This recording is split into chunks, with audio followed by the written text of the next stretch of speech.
여러분이 잘 알고 있는 예수님의 제자 중 한 사람 베드로입니다.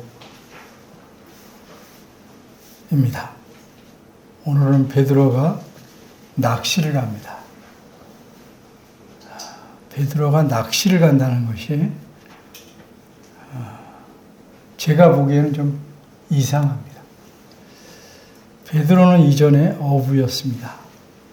그런데 예수님께서 그를 부르셔서 그는 더 이상 어부 일을 하지 않고 예수님의 제자가 되어 예수님과 함께 다닙니다. 그런데 어째서 오늘은 그가 낚시를 하러 갑니까? 혹시 예수님과 다른 제자들에게 생선 음식을 대접하려고 낚시를 가는 것이 아닐까? 그렇지는 않습니다. 그가 낚시를 가는 것은 단 한 마리의 고기를 잡기 위해서입니다. 그러나 그가 원하는 큰 고기를 잡기 위해서가 아닙니다. 낚싯대를 던져서 첫 번째로 잡히는 물고기를 잡아서 그 물고기 입안에서 무엇인가를 꺼내오기 위해서 낚시를 가는 것입니다. 이렇게 이상한 낚시를 하러 베드로는 가게 됩니다. 이 일이 어떻게 된 건지 자초지종을 알아보기 위해서 본문을 4가지로 살펴보도록 하겠습니다. 첫째, 잡힌 물고기. 둘째, 낚시한 사람. 셋째, 자세한 관찰. 넷째, 기록한 목적. 첫째, 잡힌 물고기.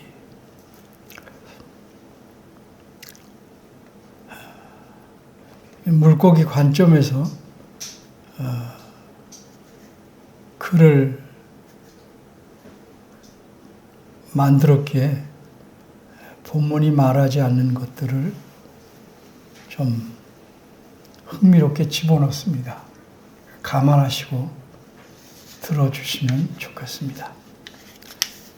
낚시에 잡힌 물고기는 커다란 호수에 살고 있었습니다. 그 호수는 넓은 곳의 폭이 21km나 되고 길이는 11km나 되는 큰 호수입니다.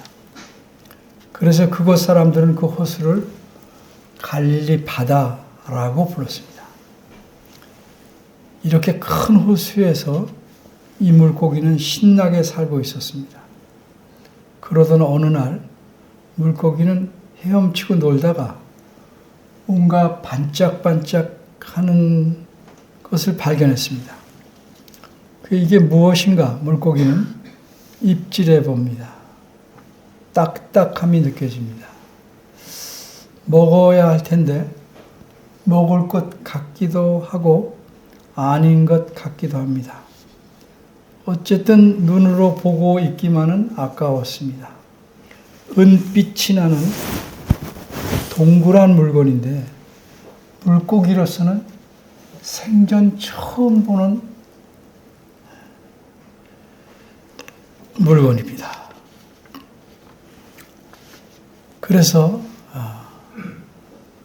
체할 때 체하더라도 일단 먹어봐야겠다 하고 물고기는 마음을 먹습니다. 하지만 이 물고기는 망설입니다. 그 물건이 만만치 않게 컸기 때문입니다. 이 물고기도 입의 크기로 말하자면 같은 종류의 물고기 중에서는 둘째라고 하면 서러울 정도로 큽니다.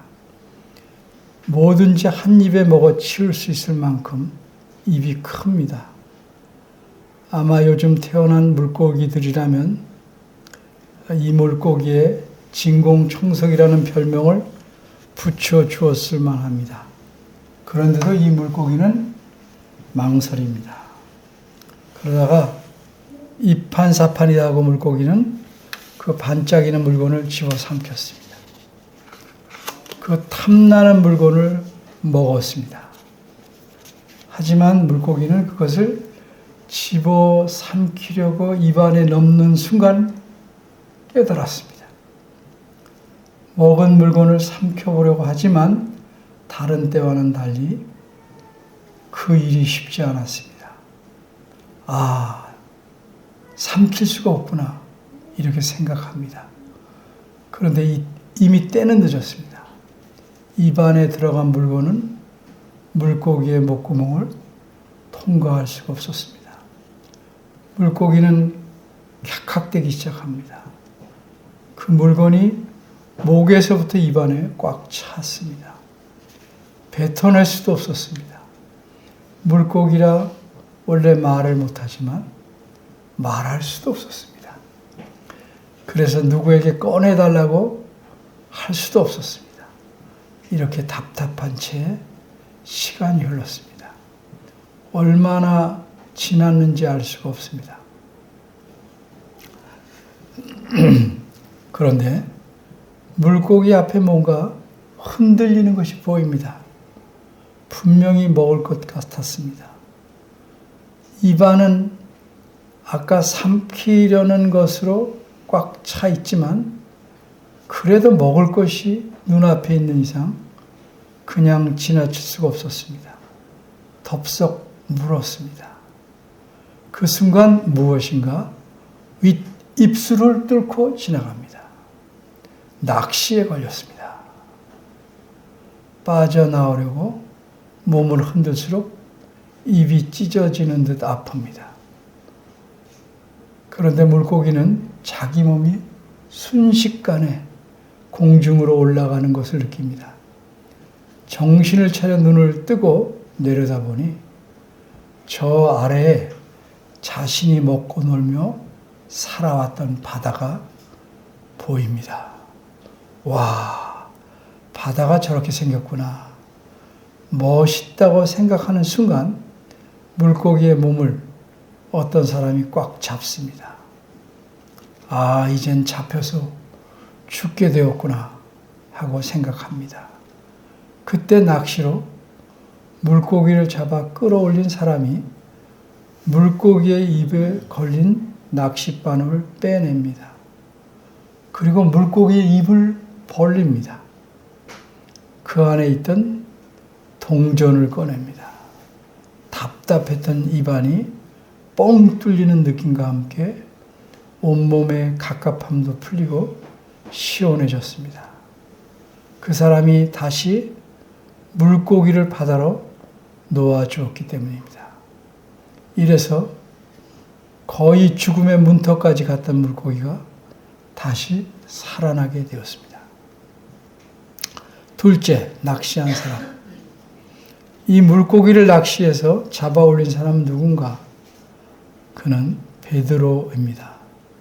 베드로는 이 바다에서 고기잡이 하던 어부였습니다. 평생 어부로 살아오다가 약 3년 전에 그 직업을 그만두게 되었습니다. 고기가 잘 잡히지 않아서 그만둔 것이 아닙니다. 어느 날 갑자기 어떤 젊은 사람이 베드로와 그의 형제에게 나타났습니다. 그러더니 이렇게 말합니다. 나를 따라오너라. 내가 너희로 사람을 낚는 어부가 되게 하리라. 이 말에 이끌려서 베드로는 그를 따라 나섰습니다. 그래서 예수님의 제자가 되었습니다. 그런데 이렇게 따라다니면서 베드로는 자기 선생님께서 하시는 말씀과 하시는 일들과 모든 것들을 통해서 그가 어떤 분이심을 알게 되었습니다. 이분은 사람 이상의 분이었습니다. 이분은 하나님의 아들이신데 이 세상 사람들을 죄에서 구하시려고 사람이 되신 분입니다. 그래서 이렇게 예수님을 바르게 알게 된 베드로는 모든 제자를 대표해서 이렇게 고백합니다. 주님은 그리스도시요 살아계신 하나님의 아들이십니다. 오늘 본문 27절입니다. 이러한 주님께서 베드로에게 말씀하시기를 네가 바다에 가서 낚시를 던져서 먼저 잡히는 물고기의 입을 열면 그 안에서 스타테르라는 동전을 찾게 될 것이니 그것을 가져와라. 우리말 성경 27절에는 스타테르란 말이 없고 대신 한세겔이라고 번역되었지만 원어는 스타테르입니다. 이처럼 예수님의 말씀은 물고기 입안에서 동전을 찾을 것이라는 뜻입니다. 그런데 이런 생각이 들지 않겠습니까? 물고기 입안에서 동전을 찾는다고? 이것이 있을 법한 말인가? 하지만 베드로는 즉시 바다로 나갔습니다. 왜? 주님께서 말씀하신 것은 콩을 파시라고 하셔도 믿을만 하기 때문이었습니다. 그리고 말씀대로 그는 낚시를 합니다. 물고기가 걸린 느낌이 옵니다. 잡아당겼습니다.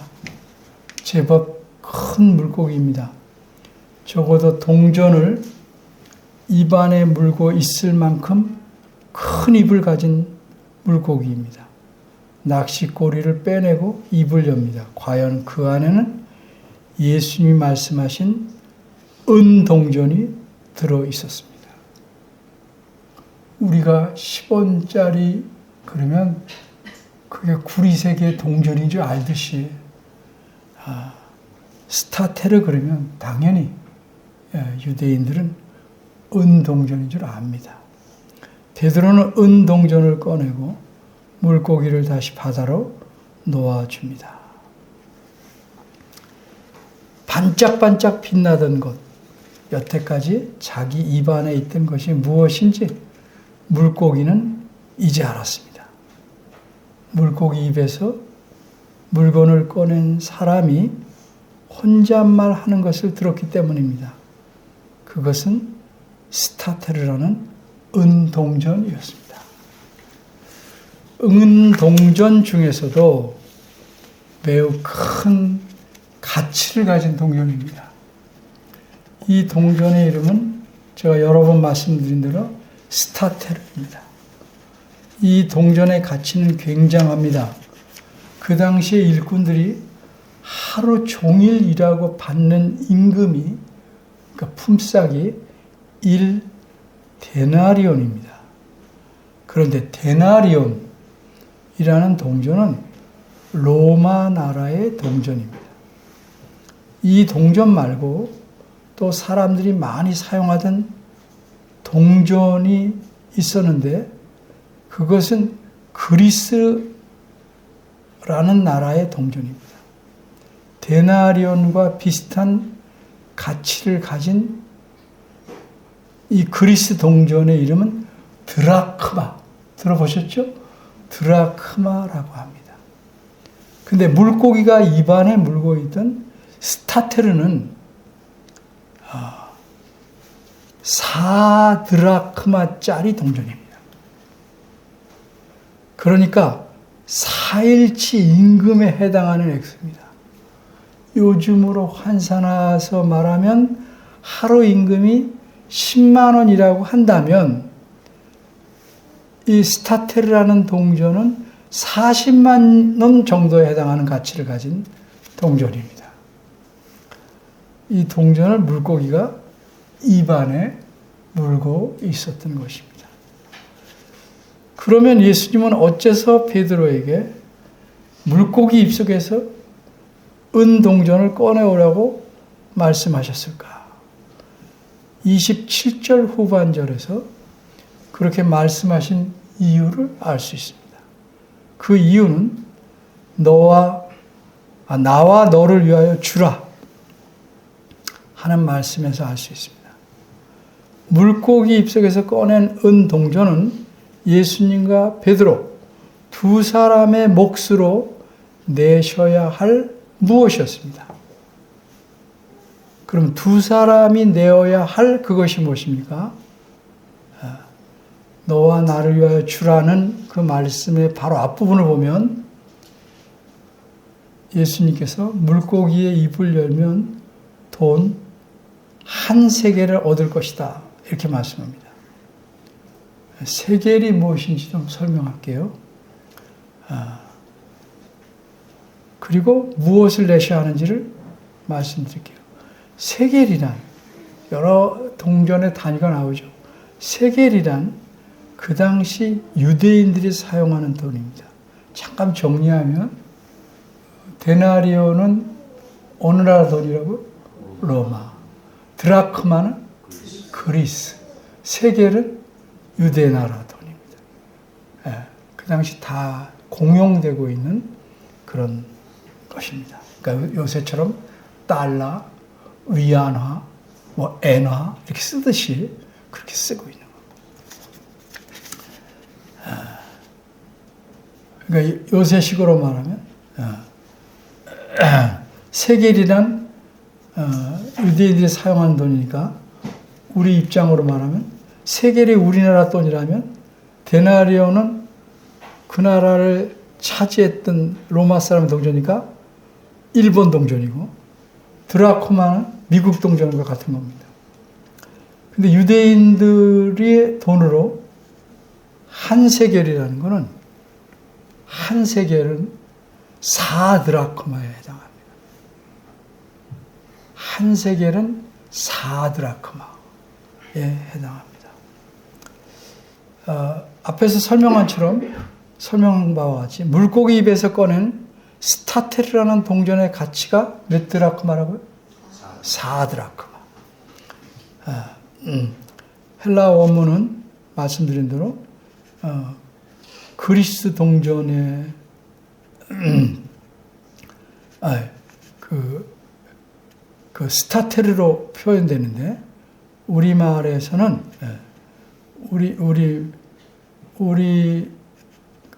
우리말 성경에서는 유대인들의 돈으로 바꿔 번역해 놓은 겁니다. 이 스타테르는 드라크마가 어디 동전이라고요? 그리스. 스타테르도 그리스 동전이에요. 근데 스타테르는 몇 드라크마라고요? 4드라크마. 공부 잘하고 계십니다. 원문에는 스타테르로 되어 있는데 우리말 성경에서는 유대인들의 돈으로 이해하기 좋게 바꿔놨어요. 왜 이렇게 바꿔놨냐면 이해하기 좋게 제가 잠시 후에 24절을 설명할 때 말씀드리겠습니다. 어쨌건 한 세겔, 즉 4드라크마의 가치를 가진 은동전은 두 사람의 몫으로 내야 할 무엇입니다. 그러니까 한 사람이 2드라크마씩 내야 되는 거예요. 세겔로 말하면 반 세겔씩 내야 되는 거죠. 그것이 무엇인지 알기 위해서 이제 본문의 첫 구절인 24절로 가서 본문을 자세히 살펴보겠습니다. 조금 여기까지는 복잡한 것 같지만 다시 24절부터 보면 정리가 잘 될 겁니다. 셋째, 자세한 관찰. 예수님은 제자들을 데리고 유대 땅을 벗어나서 위쪽 지방으로 가셨습니다.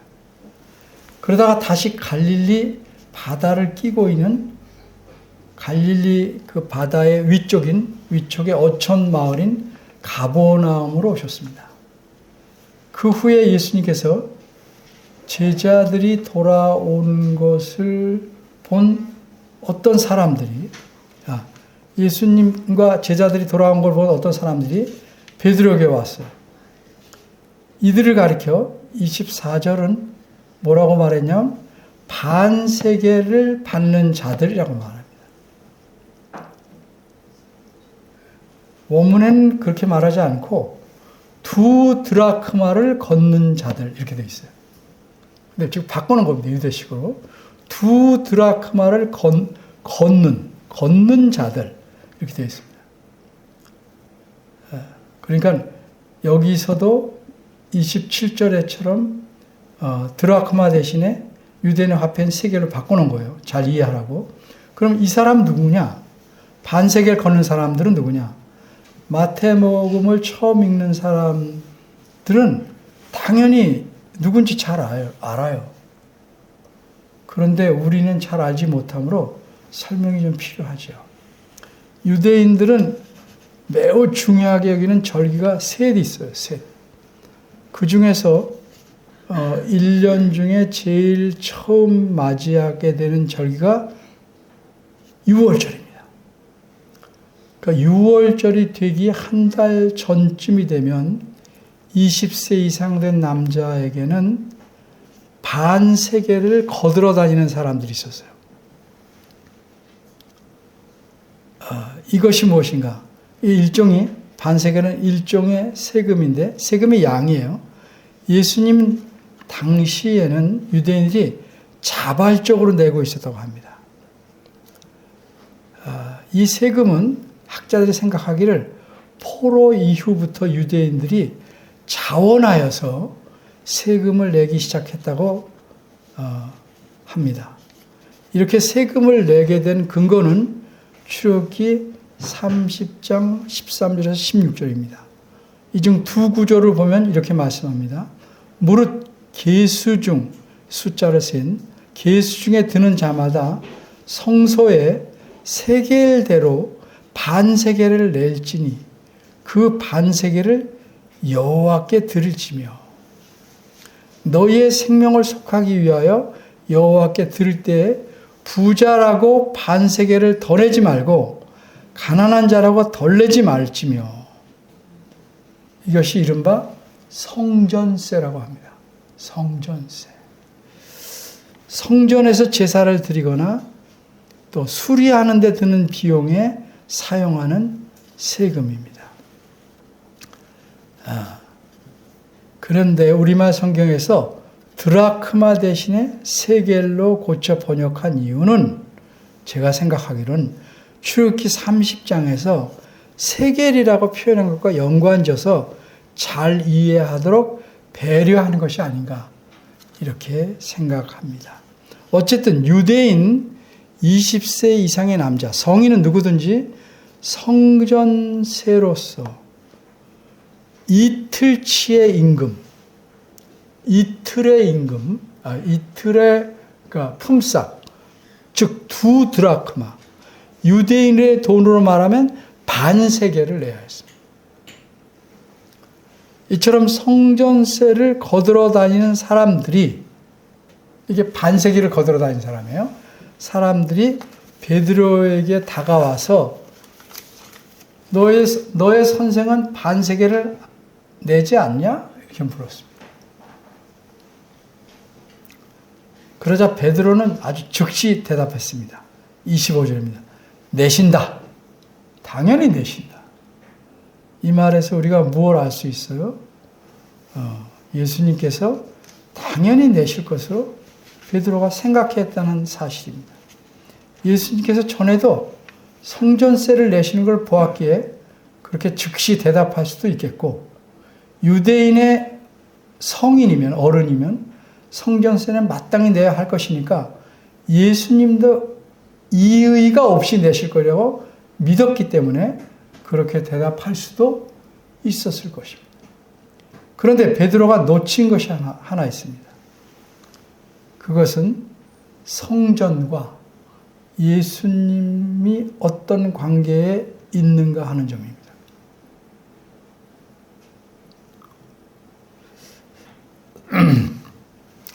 잠시 후에 25절에서 예수님의 말씀을 들어보면 알게 될 것입니다. 어쨌든 베드로는 성전세를 걷는 사람들에게 그렇게 확실하게 대답한 후에 예수님께서 계신 집으로 왔어요. 그런데 사실 베드로의 마음 속에는 약간의 걱정이 있었습니다.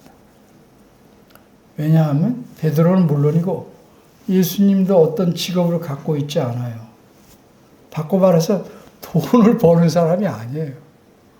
근데 이틀치 품삯을 내야 되니까 적은 돈이 아니죠.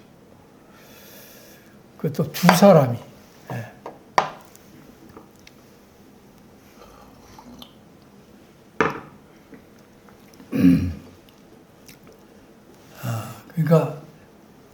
두 사람이 각각 이틀치 품삯이 되는 돈을 성전세로 내야 한다는 게 부담스럽죠. 그러니까 베드로는 자연히 어떻게 생각해요? 이 일에 대해서 어떻게 말씀드려야 하나 걱정을 할 만하지요. 그런데 집에 돌아오니까 예수님께서 먼저 말씀을 꺼내십니다. 베드로가 말을 꺼낼 틈도 주시지 않고 말씀합니다. 우리말 성경에 먼저 가라사대 이렇게 되어 있는데 이 말은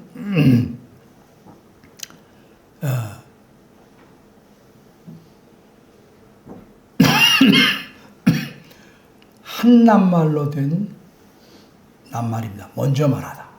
이게 한낱말로 된 낱말입니다. 이것은 상대방에게 말할 기회를 주지 않고 먼저 말했다 하는 뜻이에요. 그럼 어째서 예수님은 베드로에게 먼저 말할 기회를 주시지 않고 말씀하셨는가? 어떻게 말씀하시죠? 한마디로 베드로가 말할 내용을 말해야 되겠다고 안에 갖고 있는 내용을 미리 아셨기 때문이죠. 25절과 26절의 말씀에서 이런 사실이 잘 드러납니다. 게다가 베드로가 갖고 있는 이 고민, 어떻게 말해야 될까 하는 고민도 잘 알고 계셨습니다. 그래서 27절을 보면 예수님 자신과 베드로가 내야 할 성전세를 물고기 입에서 꺼내오게 하셨던 것입니다. 25절을 계속 보겠습니다. 예수님은 부드럽게 베드로에게 물으십니다. 시몬은 베드로의 본명입니다. 예수님은 베드로의 생각을 묻습니다. 무엇에 대한 생각입니까? 이 세상의 임금들이 세금을 누구에게 거느냐 대한 것입니다.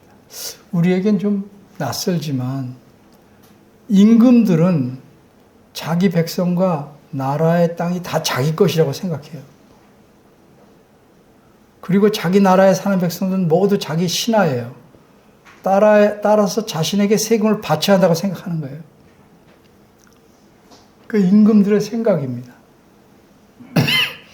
그리고 여기서 말하는 관세란 상품에 붙이는 세금이고요. 정세란 사람에게 붙이는 세금이에요. 그러니까 일종의 주민세예요. 그러니까 제가 정확한 표현이 모르지만 관세와 정세는 이른바 간접세와 직접세라고 말해도 될지 모르겠어요. 물건에 붙이는 세금, 상품에 사람에 붙이는 세금, 그런 세금이에요. 이런 세금의 제도에 대해서 예수님은 베드로에게 물으셨어요. 예수님도 베드로의 마음에 있는 걸 아시고 부드럽게 이렇게 넓게 이제 물어가기 시작하신 거죠. 그러니까 베드로는 이 물음에 대해서 쉽게 대답합니다. 왜 쉽게 대답할 수 있냐면, 만약 여러분들에게 독도는 어느 나라 땅이냐 그러면 우리는 뭐예요? 독도는 우리 땅 이렇게 말하죠. 당연히 말하죠. 우리 심지어 대마도도 우리 땅 이렇게 말하고 싶은 판인데, 그죠? 독도는 우리 땅 이렇게 말할 거예요. 아주 쉽죠. 그거는 대한민국 땅이라고 말할 수 있는 거와 같이 쉬워요. 그 당시 세상 임금들이 다 관세와 정세를 그렇게 하고 있음을 누구나 잘 알고 있었기 때문이에요. 그러니까 베드로는 누구한테 세금을 걷냐? 임금이 타인에게 걷는 거죠. 임금은 자기나 자기 식구들한테 걷는 게 아니죠. 타인에게 걷는 것이죠. 여기서 타인이란 왕의 자녀들이 아닌 사람들, 즉 신하들을 가리킵니다. 그러자 예수님은 그러면 아들들은, 임금의 아들들은 세를 면하리라, 세를 안 내는 것이다, 이렇게 말씀합니다. 이게 무슨 말씀일까요? 세상 임금들이 누구에게 세금을 거느냐 이렇게 물으신 목적은 그것에 빗대어 예수님께서 자신과 성전과의 관계를 말씀하시려고 한 겁니다. 성전세라고 영어됐으니까 성전은 온 천하의 왕이신 하나님의 집이다. 이렇게 유대인들은 다 알고 있죠. 그러니까 성전세는 누구한테 드리는 세금이냐면 하나님께 드리는 세금이에요. 그럼 예수님 누구예요? 하나님의 아들이시죠. 그러니까 성전세를 낼 필요가 있어요, 없어요? 없죠. 아들들은 성전세금을 낼 필요가 없으므로 베드로나 다른 제자들도 낼 필요가 없어요. 왜? 예수님을 믿어서 하나님의 아들들이 됐으니까. 그렇지만 예수님은 성전세를 내시지 않으려고 이런 말씀을 하신 건 아닙니다. 다만 성전과 자신 어떤 관계인지를 말씀하시고 예수님은 베드로에게 물고기를 잡아서 그 입에서 예수님 자신과 베드로 두 사람의 몫에 성전세를 낼 만한 동전을 꺼내오라고 말씀합니다. 그러면 어째서 예수님은 성전세를 내시지 않아도 될 뿐이 굳이 성전세를 내시려고 하실까? 왜 그럴까요? 예수님은 그 이유를 이렇게 말씀합니다. 27절 상반절입니다. 그러나 우리가 저희로 오해케 하지 않기 위하여. 오해케 하지 않는다는 말은 저희로 걸려서 넘어지지 않게 한다는 말입니다. 성전세를 걷는 사람들뿐만 아니라 대부분의 유대인들은 예수님을 하나님의 아들로 믿지 않습니다. 그런 상황에서 예수님께서 성전세를 내시지 않는다면 뭐라고 오해하고 오히려 실족하겠어요? 예수님은 하나님의 명령을 지키지 않으며 자발적으로 하나님을 예비하기 위해서 내는 세금을 거절하는, 그래서 성전을 무시한다, 이렇게 생각할 수 있기 때문입니다. 이런 일이 생기지 않도록 하려고 예수님은 성전세를 내시겠다는 겁니다. 이것이 이제 본문을 살펴본 내용입니다. 넷째, 기록한 목적. 그럼 이런 베드로가 낚시하고 성전세를 낼 만한 동전을 가져온 일을 왜 성경에 기록했을까? 조금 우스꽝스럽긴 하지만 물고기를 함부로 죽이지 말아야 된다 는 걸 가르치려고 기록했을까? 그건 아니겠죠. 물론 제가 위에서 베드로가 물고기를 바다에 돌려보낸 것으로 말했습니다만 그건 어린이들을 위해서 동화처럼 이야기하려고 그렇게 한 것뿐입니다. 베드로가 물고기를 어떻게 했는지는 전혀 알 수 없어요. 성경 본문은 그런데 관심이 없어요. 본문에서 이렇다 저렇다 말씀하지 않기 때문에 말할 수는 없지만 이야기상 그렇게 꾸며서 말씀드린 겁니다. 어떤 학자들은 예루살렘 성전이 로마 군대에 의해서 멸망된 해인 주 70년 이전에 마태복음이 기록되었다고 생각합니다. 그러면 성전이 무너지지 않게 잘 돌볼 수 있도록 성전세를 잘 내자는 뜻으로 이 본문을 기록했을까요? 예수님께서도 내셨으니까 성전세는 반드시 내야 한다는 걸 가르치려고 기록했을까요? 그렇게 생각하시면 안 됩니다. 아니라면 예수님께서는 내시지 않아도 되는 성전세를 내신 것은 자신의 권리를 포기하시고 다른 사람의 이익을 위해서 양보하셨으니 여러분도 그렇게 하십시오 라고 기록한 것일까요?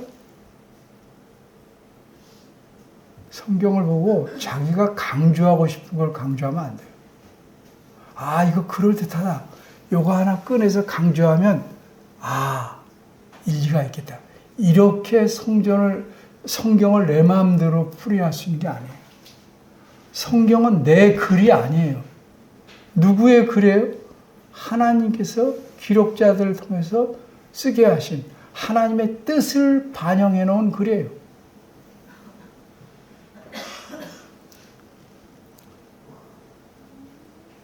양보했으니까 너희도 양보해라. 많은 사람이 이기로 해서. 27절 앞부분만 보면 혹시 그렇게 착각할 수도 있어요. 그런데 오늘 본문 전체를 볼 때는 좀 더 생각해야 돼요. 그래서 글은 한 줄만 보면 안 되고 적어도 그 글이 속해 있는 문맥. 넓게는 이게 마태복음이니까 마태복음 전체를 늘 생각하면서 봐야 되죠. 그러니까 오늘 본문이 마태복음에서 안에 있죠. 그러니까 마태복음을 기록한 목적에서 벗어나지 않아야 합니다. 왜 그러냐면 마태복음 기록할 때 여러분이 글을 써도 그렇잖아요. 글을 쓰는 목적을 쓰고 글을 쓰지만 글은 앞에서부터 써가지만 목적은 늘 갖고 쓰는 거잖아요. 쫙 목적에 맞게 순서는 앞에서부터 쓰지만 그러니까 기록하는 사람은 책 전체의 목적을 머릿속에 담고 기록하는 거예요. 그래서 성전을 위해서 세금을 내자는 식으로 기록한 것 아닙니다. 왜냐하면 마태복음 24장을 보면 앞부분을 보면 24장 그러니까 뒤에 있는 기록자는 이미 예루살렘이 얼마 있다가 멸망할 것을 알고 있어요. 게다가 성전은 하나님께서 함께 하심을 나타내는 상징이기에 예수님이 오신 이후로는 성전의 실체는 그 건물이 아니고 예수님 자신임도 잘 알고 있어요. 그렇기에 성전을 잘 유지하기 위해서 성전세를 납부하라는 목적으로 마태복음 기록자가 기록한 거 아니에요. 그럼 무슨 목적으로 기록한 것인가? 마태복음 전체의 목적은 한마디로 마태복음 1장 1절에 표현된 대로 아브라함과 다윗의 후손으로 오시는 예수님이 구체적으로 어떤 분이신지를 알려주려고 기록한 거예요. 따라서 오늘 본문도 그런 목적에서 예수님이 어떤 분인가를 구체적으로 보여주기 위해서 기록한 것이다. 오늘 본문도 그런 목적에서 생각해 봐야 돼요. 그러니까 오늘 본문에서는 예수님을 어떤 분으로 묘사하고 있는가 잘 살펴봐야 돼요. 본문을 보면 예수님은 어떤 분으로 나와 있는가? 적어도 두 가지 사실이 눈에 띄어요. 하나는 예수님이 모든 걸 다 아시네 하는 사실이고요. 또 하나는 예수님이 성전과의 관계에서 자신이 어떤 분이냐 하는 사실을 보인다. 근데 이걸 묘하게 잘 섞어서 기록하고 있어요. 25절을 보면 예수님 베드로가 집안에 들어오기도 전에 무슨 일이 있었는지를 다 알고 계셨어요. 그래서 그에게 먼저 질문하셔요. 그리고 그의 고민도 해결해 주셔요. 게다가 27절을 보면 성전세를 낼 만한 액수의 동전이 물고기 입안에 있는 것도 아니에요. 입안에 있는 것까지 아셨어요. 그리고 그 물고기가 어떤 물고기, 즉 낚시질에서 첫 번째 잡히는 물고기인지도 아셨다.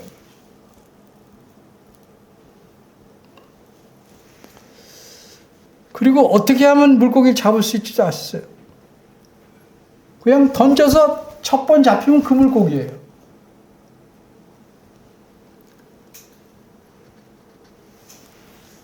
둘째로 예수님이 어떤 분인지는 26절에 보면 예수님은 자신이 하나님의 아들이심을 간접적으로 드러내셔요. 성전과의 관계에서. 세상 임금과 그 세금을 내는 관계에서. 이런 사실들을 보니까 예수님은 그저 단순히 사람만은 아니십니다. 참 사람이시지만 동시에 예수님은 하나님의 아들이십니다. 그저 신분만 하나님의 아들이시고 능력은 별로 없는 그런 분이 아니에요. 예수님은 모든 것을 다 아시고 모든 문제를 다 해결해 줄 수 있는 능력을 지니신 하나님의 아들이시라는 사실이죠.